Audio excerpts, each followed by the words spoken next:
Thomas Whitfield didn't just write gospel songs, he built musical cathedrals. Nicknamed the Maestro, he carried classical discipline into sanctuaries that were ready for something deeper and more elegant. His arrangements felt intentional, almost architectural, yet they never lost their emotional pull. Songs like I Shall Wear a Crown didn't rush worshippers. They invited them to breathe, reflect, and rise.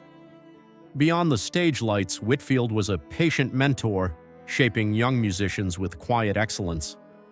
His life ended earlier than anyone expected, but his sound still lingers, reminding churches that reverence and beauty can coexist powerfully.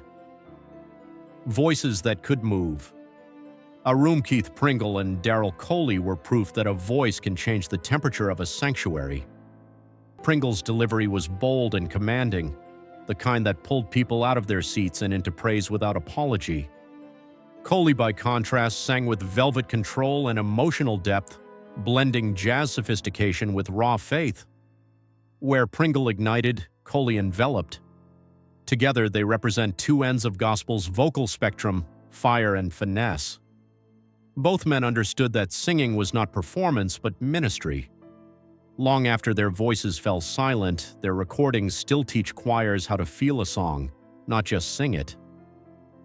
Faith that lived quietly behind the spotlight. Ronald Winans never chased attention, yet his presence anchored one of gospel's most celebrated families. His steady baritone gave the Winans their warmth and balance, while his humility shaped their spiritual center.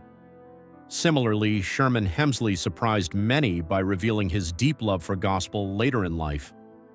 Known globally for comedy, he found peace in sacred music, offering a gentler, more personal expression of faith. Both men remind us that ministry doesn't always shout.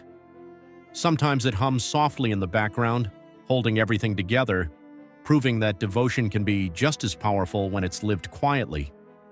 From soul stages to sacred ground, Tyrone Davis, Billy Preston, and Teddy Pendergrass each carried gospel roots into broader musical worlds, then circled back to faith with deeper understanding. Davis returned to gospel late in life, his voice seasoned by heartbreak and reflection. Preston never abandoned the church, weaving joy-filled worship into rock and soul with effortless grace. Pendergrass, after unimaginable loss, sang with a vulnerability that transformed pain into praise. Their journeys weren't about reinvention, but reconciliation, bringing every scar, success, and setback back to God. They showed that faith isn't a genre you outgrow, it's a home you eventually return to. The architects who built gospel's foundation, Willie Mae Ford Smith, James Cleveland, and Andre Crouch, didn't just sing gospel, they defined it. Smith turned testimony into thunder, preaching through song with authority that shaped generations. Cleveland expanded the choir sound until it filled arenas, making gospel both communal and commanding. Crouch bridged church and mainstream without diluting his faith, writing songs that spoke plainly yet powerfully to believers everywhere. Each understood structure, harmony, and message, but more importantly, they understood people. Their work laid a foundation strong enough to carry modern worship, proving gospel could evolve without losing its soul. Love, truth, and the courage to be honest. Walter Hawkins, Twinkie Clark, and Dr. Donald Curlin shared a fearless honesty that made their ministries human. Hawkins preached love that included everyone, setting compassion to melody. Clark revolutionized harmony while openly wrestling with grief and mental health, giving others permission to be real before God.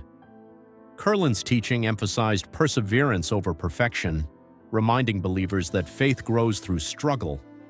Their legacy isn't flawless imagery, but truth told gently and boldly. In a genre rooted in survival, their openness keeps gospel alive and relevant. Their lives testify that healing often begins when honesty meets grace,